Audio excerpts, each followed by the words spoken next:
Oui, nous pouvons tous faire quelque chose, mais peu le font, il faut le reconnaître. L'histoire commence dans les années 70 quand Marie-France et Christian Despalières voyagent en camping-car autour du monde avec leurs 4 enfants. Plus tard, jeunes retraités, ils partent pour le Cambodge pour une mission humanitaire et là-bas, ils découvrent l'immonde et gigantesque décharge de Phnom Penh sur laquelle vivent des milliers d'enfants. Christian et Marie-France décident alors de faire quelque chose pour les sauver. Aujourd'hui, Pour un sourire d'enfant est une association, celle qu'ils ont créée donc. Elle a déjà sauvé plus de 12 000 enfants, 6 500 sont pris en charge chaque année dans les programmes et 6 000 diplômés sont dans la vie active. C'est un énorme succès humanitaire. Marie-France, qui habite donc toujours au Cambodge, revient régulièrement en France pour trouver de nouveaux soutiens. Elle débute la semaine prochaine un tour de France. Et c'est l'occasion pour nous de la voir un petit peu avant pour la questionner sur évidemment son œuvre et puis se projeter aussi, puisque Christian nous a quittés il y a déjà quelques années. Et donc Marie-France tient la boutique, si on peut dire, avec surtout Lakena Despalières, sa fille adoptive, qui est également avec nous, qui est directrice générale de l'association au Cambodge. Bonjour Marie-France Despalières. Bonjour, pardon, j'ai oublié votre nom. C'est Louis, tout simplement, vous pouvez me dire Louis, ça suffit. Et bonjour Lakena. Bonjour Louise. Voilà, merci beaucoup à toutes les deux. Alors, le premier point que je voulais mentionner, Marie-France, d'abord, c'est que vous êtes dans les murs, si on peut dire, de cette institution, ne vous est pas du tout inconnue, celle de Radio Notre-Dame et puis celle de l'église à Paris. Et je suis déjà venue ici et à Radio Notre-Dame plusieurs fois avant, puisque j'ai travaillé pendant 8 ans à l'archevêché de Paris, dont 4 rue de la Ville-l'Évêque. Et qu'est-ce que vous faisiez ? Alors, j'étais au secrétariat, je faisais partie du secrétariat particulier du cardinal Lustiger pendant 4 ans. Et après, j'ai émigré rue de la Ville-l'Évêque, où j'ai été secrétaire de Monseigneur Paulien, Michel Paulien. Enfin, il n'était pas l'évêque, je ne l'ai pas connu évêque, j'ai quitté avant. Et j'ai été aussi secrétaire de Patrick Jacquin pour les JMJ de Tchésokowa. Donc, cette année-là, j'ai eu 2 patrons. J'ai terminé l'année avec 10 de tension, en me demandant si je partais ou pas, puis je suis partie quand même. Partir pour le Cambodge ? Non, Tchésokowa. Ah oui, donc pour les GMJ, les premières GMJ quasiment. Les GMJ de Tchésokowa. Et j'ai pas regretté, bien sûr, évidemment. Et voilà. Et puis, alors l'année, c'était... Je suis fâchée avec les chiffres. Peu importe, j'ai dit 95, en fait, c'était votre engagement au Cambodge. Christian est parti 1 an avant moi. Moi, j'étais encore rue de la Ville-l'Évêque. Christian est parti en 93, appelé par une amie pour diriger une association qui s'appelle le CIPAR, qui travaille toujours au Cambodge, qui s'occupait d'aider à redresser l'enseignement primaire qui était complètement à plat suite au problème des Khmers rouges, l'horreur. Et je l'ai rejoint. Moi, j'ai démissionné donc de la Ville-l'Évêque en 94 et j'ai travaillé 1 an là-bas. Mais au bout de des 2 premières années de Christian, au bout des 2 années de mission de Christian, on n'a pas renouvelé. On est allé prendre contact avec les petits chiffonniers qu'on voyait dans les rues depuis toujours, et puis qu'on était là, pour lesquels on n'avait pas le temps de faire quoi que ce soit, sauf de mettre $1 dans un sac. À un moment, ils sautaient de joie, mais ça n'avait pas de sens, quoi. Et voilà, on est allé les voir. À ce moment-là, on leur a demandé, excusez-moi, on leur a demandé ce qu'on pouvait faire pour eux, et ils nous ont emmenés sur la décharge, en nous disant que c'est là qu'ils travaillaient beaucoup. Et quand on a vu ça, on s'est dit... Donc ça, c'est dans les années 90. Ça, c'était en 80... donc, Christian est parti en 93, moi en 94, et ça, c'était dans 95. Mais c'est-à-dire, c'était largement après votre voyage en camping-car. Ah oui, oh là là, oui, alors là... Qui a été déjà, parce qu'aujourd'hui, ça paraît, quand on dit ça, voyager autour du monde en camping-car, mais c'était très novateur à l'époque, hein. Oui, maintenant il y en a beaucoup, mais c'est vrai que c'était pas courant. On est parti 18 mois la première fois. On est parti 2 fois. 18 mois la première fois avec donc des 4 enfants qui avaient de 6 à 12 ans. Et donc jusqu'en Inde et au Népal. Et puis on est reparti l'année suivante. Non, pas l'année suivante. Non, 5 ans après, je crois. Alors, on a écrit un livre qui s'appelle 4 enfants et un rêve. Et on est parti au moment où il est sorti ou quelque chose. Enfin, je sais plus très bien. Je suis fâchée avec les chiffres. C'est pas grave. Et on est reparti une 2e fois. Là, ils étaient plus grands puisque l'aîné venait de louper sa première année de médecine. Et le second venait de s'inscrire à une année de prépa pour le retour. Et là, vous êtes parti longtemps aussi? On est parti 1 an. Et les deux derniers, je crois le dernier avait 13 ans et l'autre plus, ou quelque chose comme ça. Voilà. Et là, vous êtes allé au Cambodge sur la deuxième fois? Non, pas du tout. Donc en fait, le Cambodge reste étranger d'une certaine façon à votre vie jusqu'au milieu des années 90. Complètement. Là, on est parti jusqu'à Hong Kong. Et on a essayé on a pu entrer, c'était très très compliqué, c'est pour ça que c'était long, donc on n'a pas pu rester longtemps, quelques semaines dans le sud de la Chine, parce que entrer un camping-car en Chine, c'était pas simple. Ça a marché, mais on n'avait plus le temps. On est rentré par 10 trains différents, par le train, depuis Hong Kong, Canton, Shenzhen, Canton, Moscou, par-delà les frontières. Voilà. Et puis, voilà, puis on a repris la vie normale. Et c'est en 93 que Christian est parti au Cambodge. Et là, le Cambodge, donc on va demander à la Ekena, qui est donc votre fille adoptive, qui aujourd'hui dirige l'association au Cambodge pour un sourire d'enfant. Ouais, depuis 2 ans et demi, c'est depuis ça? 2 ans. Oui. Ouais, j'ai pris le poste en août 2021. Ouais. Alors, quelles sont vos responsabilités, la Ekena? On peut lui demander. Donc, je gère PSO au Cambodge. Avec aujourd'hui, on est plus de 600 salariés. Avec 6500 enfants en charge, qui sont pris en charge aujourd'hui. Donc c'est une ville dans la ville, quasiment. Oui, maintenant c'est dans la ville. On n'a pas été dans la ville au démarrage, mais maintenant on fait partie de la ville. On a commencé avec 1 enfant, 2 enfants, 10 enfants, et puis... Ouais. Alors le film Les Pépites restitue bien quelle a été l'intention de départ et le choc que vous avez eu quand il a été question d'aller sur la décharge. Quand ils nous ont emmenés, quand ces siphonnés qu'on avait rencontrés dans la rue nous ont emmenés là-bas, on s'est dit, mais... c'est pas possible. On peut pas laisser ça. Et donc on est reparti cet hiver-là, 95-96, on est reparti en France, avec quelques diapos, et en expliquant ce qu'on avait vu, en disant, aidez-nous, quoi. Et alors? Et en fait, c'était le début des tournées. Ouais. En fait, on a fait une première tournée à une époque où il n'y avait pas de GPS, où il n'y avait pas de téléphone portable, et donc au jour le jour, nous mettant des pièces dans les cabines des campings, dans les cabines téléphoniques des campings. On a organisé du jour pour le lendemain. On appelait nos amis. Est-ce que vous pouvez nous organiser réunir des amis, et puis qu'on leur explique qu'on a besoin. On a vu des choses épouvantables. On peut pas laisser. Alors comment se passe, rappelez-nous, puis on demandera à la Ekena comment elle vous a connu, en fait, d'une certaine façon, Marie-France, c'est comment fait-on le premier pas vers ce qui va devenir une œuvre à développer? Parce que le premier pas est quand même décisif. Le premier pas, avant de démarrer PSE et avant de repartir pour cette première tournée, on apportait le matin des repas sur la décharge, les enfants qui étaient là, qu'on avait vus, parce qu'ils mangeaient là-dedans, enfin bon... Ça a commencé comme ça, vous avez dit, repas sur la décharge. On va leur apporter à manger. Voilà. Et puis, on s'est vite aperçu que c'était beaucoup plus important que ce qu'on imaginait. Nous, on apportait quelques repas, puis on s'est aperçu que c'était loin d'être suffisant.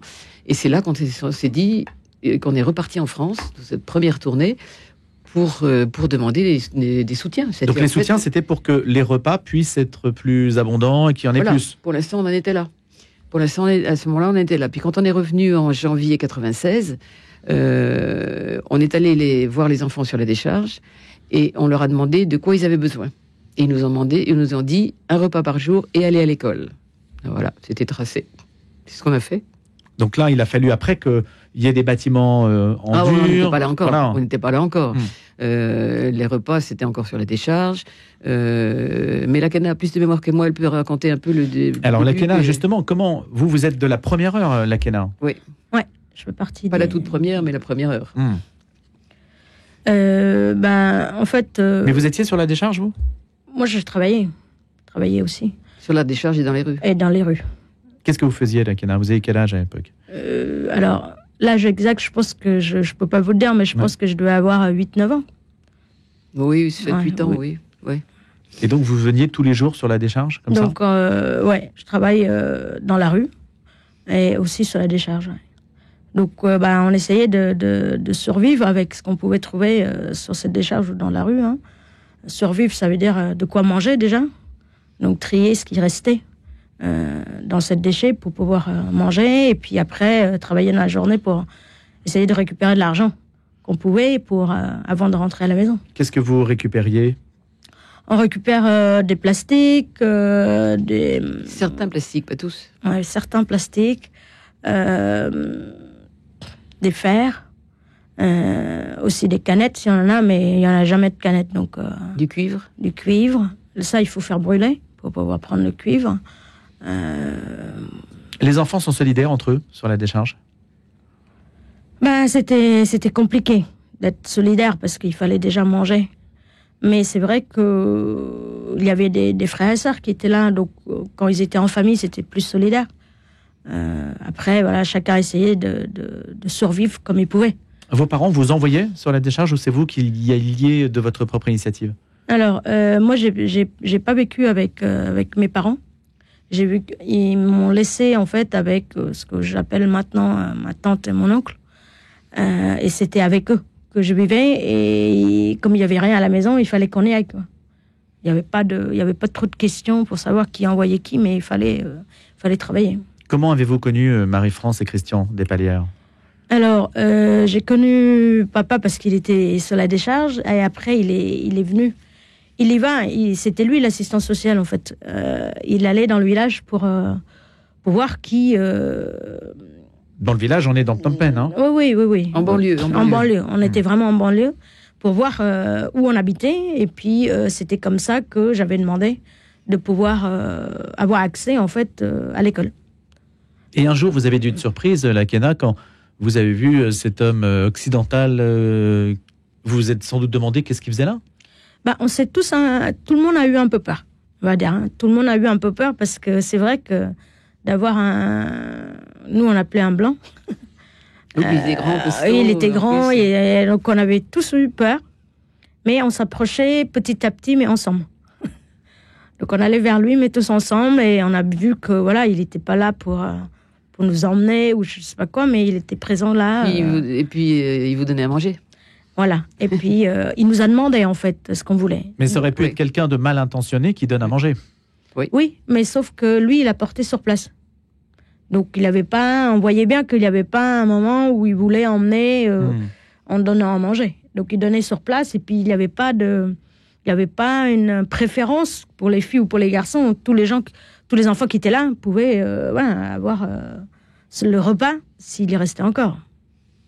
Et donc, démarrait petit. Il y a une sorte d'habitude qui a été prise.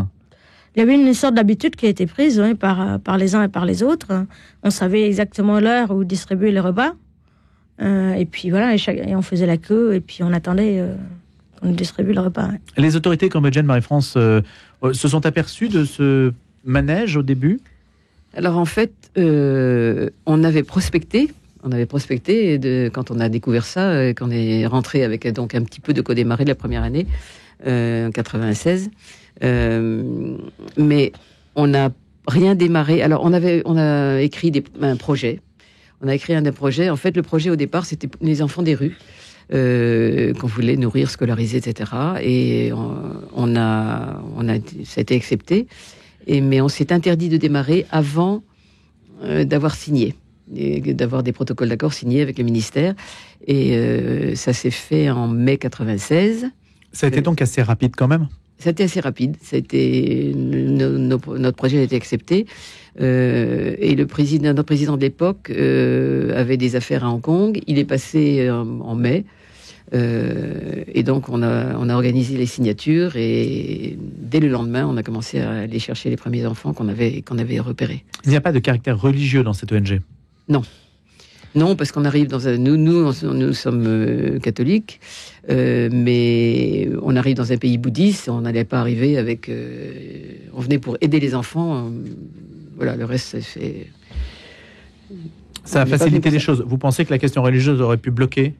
Je sais pas, mais nous, c'était pas dans notre... On n'avait pas ça dans la tête. On voulait aider les enfants, point barre.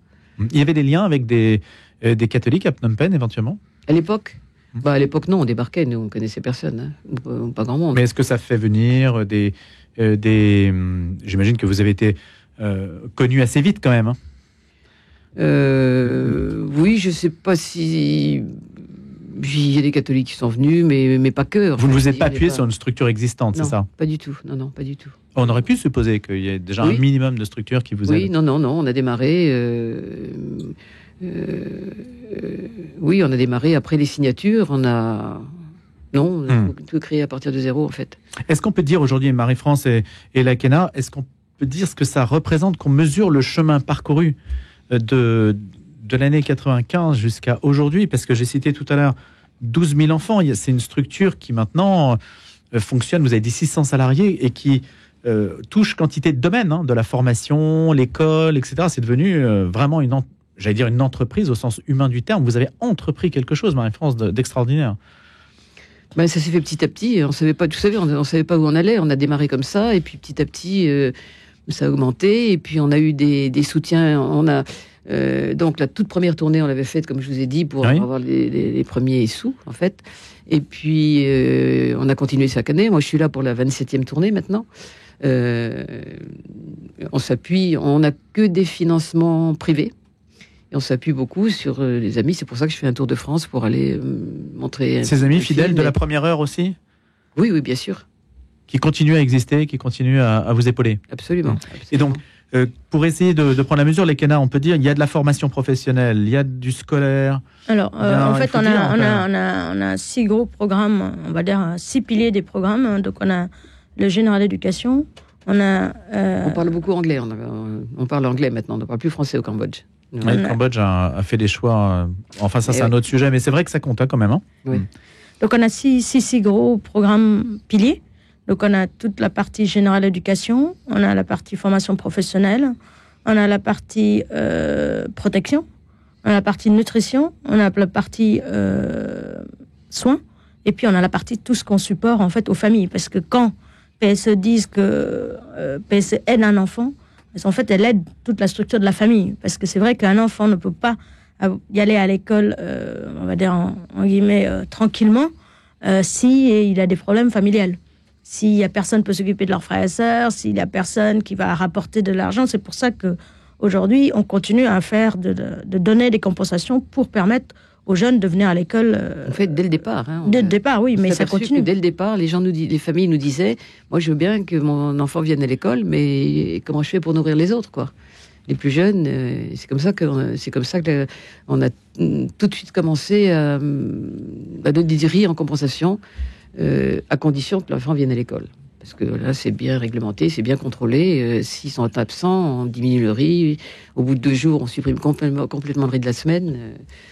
Quels sont les plus gros obstacles que vous avez rencontrés, Marie-France Despalières, et qui aujourd'hui ont été dépassés, qui font... Parce que vous vous projetez maintenant, peut-être sur les 10 prochaines années, voir un peu comment... Même si vous avez avancé pas à pas, vous dites quel est l'obstacle maintenant à franchir? L'obstacle à franchir... Mais peut-être que vous ne posez pas la question. Non, je dirais de faire en sorte que ça puisse continuer, tant qu'il y a des besoins.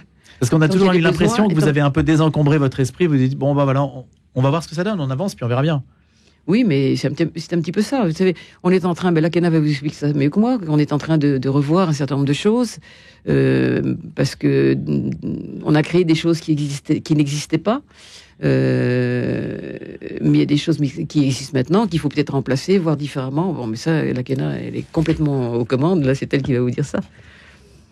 Donc, moi, je pense... Quel est votre défi, Lakena, là, pour les années qui viennent? Notre défi, c'est de continuer la mission, parce que c'est vrai que la misère, elle est toujours là. Il y a toujours beaucoup de demandes d'enfants, des familles qui ont besoin d'aide. Elle est différente. Donc ça, c'est toujours un de nos gros défis, c'est de voir comment on peut au mieux supporter toutes ces personnes, toutes ces familles. Et puis, en même temps de ce défi-là, c'est de voir comment aussi on adapte notre programme pour assurer que ce qu'on fait répond bien aux besoins des gens, parce que ça a toujours été... depuis le début, PSE a commencé tous ces programmes parce qu'ils voulaient répondre en fait aux besoins des bénéficiaires. Donc, moi, le défi que nous avons d'ici les prochaines années, c'est la même chose. C'est comment adapter en fait nos supports pour que ça réponde bien en fait aux problématiques des bénéficiaires que nous avons. Est-ce qu'il y a toujours des enfants Quitte à abandonner certaines choses, Bien parce sûr. que maintenant elles existent à l'extérieur et qu'on n'a plus besoin de faire en double. Abandonner ou supporter. Ou modifier. Ou supporter des choses qui existent aussi. Oui, ça c'est un point important. Aussi. C'est un point important Aussi. que l'administration française pourrait méditer, c'est l'obsolescence. C'est-à-dire, on pourrait se dire, voilà, ce n'est plus utile, on arrête. Voilà, on arrête les financements. On arrête, de ça, ou alors, effectivement, on travaille avec les partenaires. Avec les partenaires qui existent maintenant, qui n'étaient pas là au départ. L'administration cambodgienne joue le jeu. C'est-à-dire, quand vous lui demandez quelque chose, ça répond. Oui. Ils sont quand même très supporters de nos projets. On les a de notre côté aussi. Hein. Est-ce qu'il y a toujours des enfants qui vont sur la décharge, Lakena ? Alors, la nouvelle décharge, donc la décharge laquelle on était depuis le début, était fermée. La nouvelle décharge... Elle est à 12 km déjà. Oui, elle est déjà plus loin et c'est plus encadré maintenant. Hein. C'est plus encadré, la décharge. Mais est-ce que vous avez toujours l'impression d'avoir affaire à un phénomène sans fin ? C'est-à-dire, il y aura toujours ces enfants qui iront frapper à la porte ? Aujourd'hui, comme je vous ai dit, la misère est différente. Donc, il n'y a pas que des enfants sur la décharge vers laquelle le PSE est en train de travailler avec. Mais les besoins, oui. Il y a toujours des besoins. Aujourd'hui, on n'arrive pas encore à répondre à tous les besoins que nous avons. Notre équipe sociale qui travaille sur le terrain est obligée encore de faire des sélections des différentes demandes des familles parce que nous n'avons pas assez de place pour accueillir tout le monde. Donc, il faut donner des priorités parmi les priorités. Merci, Lakena. Merci beaucoup. Directrice générale donc, Pour un sourire d'enfant, c'est vous, fille adoptive de Marie-France Despalières. Juste, Marie-France, un mot sur la tournée, parce qu'elle commence le 13. Elle commence le 13. Je voulais juste vous dire une chose, c'est que c'est pas nous qui l'avons adoptée, c'est elle qui nous a adoptés. Elle nous a demandé. Ah oui, c'est très important. Très important. Et on a dit oui, voilà, sans réfléchir. Vous avez 2 enfants adoptés, hein ? Oui, un Afghan. Un Afghan, il y a déjà quelques années, mais ça, un Afghan, c'est suite au premier voyage. On a rencontré le père de Bourqueuil c'est une autre histoire. Vous viendrez en parler, j'en suis persuadé. Juste, il nous reste 10 secondes. Oui. Il y a une date à retenir. Ça commence le 13, la tournée. Le 13 à Reims, mais tout le circuit est sur notre site www.pse.ong. J'espère que je ne me suis pas trompée. C'est www.pse.ngo. .pse.ong. Oui. Voilà, allez pour un sourire d'enfant et puis on tombe dessus. C'est bon. Merci beaucoup à toutes les deux.